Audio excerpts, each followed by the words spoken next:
Alors pour pouvoir me connecter, j'ai besoin d'un compte valide et actif.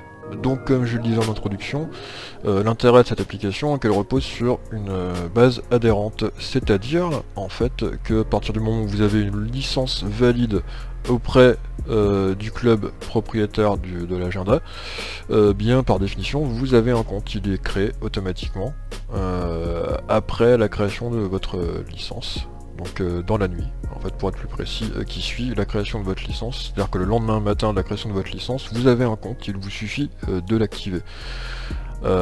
Il est aussi possible pour, si vous n'avez pas de licence auprès du club propriétaire de l'agenda, mais que vous êtes adhérent dans un autre CAF, de poser une demande de création de compte auprès des administrateurs. Donc ils peuvent créer des comptes invités pour les adhérents externes. Donc je vais activer mon compte. Donc je vais désactiver pour les besoins de la démonstration. Donc nous arrivons ici dans le formulaire d'activation. Je peux rentrer ici donc l'adresse mail, donc c'est par défaut à l'origine l'adresse mail connue que vous avez donnée à la fédération lors de la création de votre licence, ou je peux rentrer mon numéro de licence, donc les 16 chiffres sans la clé. Et donc je vais rentrer mon adresse mail.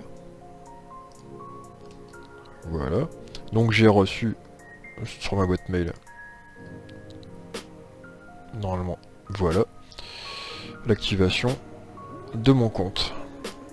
Donc j'arrive sur l'interface d'activation, où vous avez tout simplement à créer un pseudo. Donc moi il est déjà là parce que mon compte existait déjà, il a juste été désactivé. Et vous avez juste à créer un mot de passe.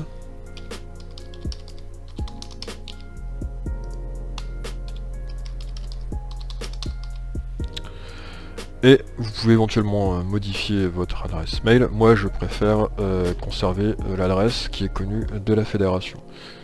Sachant que vous pouvez éventuellement faire des comptes sans adresse mail, mais ça va être très compliqué au niveau du fonctionnement. Donc j'active mon compte. Et voilà, mon compte est activé. Donc je n'ai besoin normalement de le faire qu'une seule fois. Et à partir de maintenant, je pourrai me connecter via l'interface d'accueil.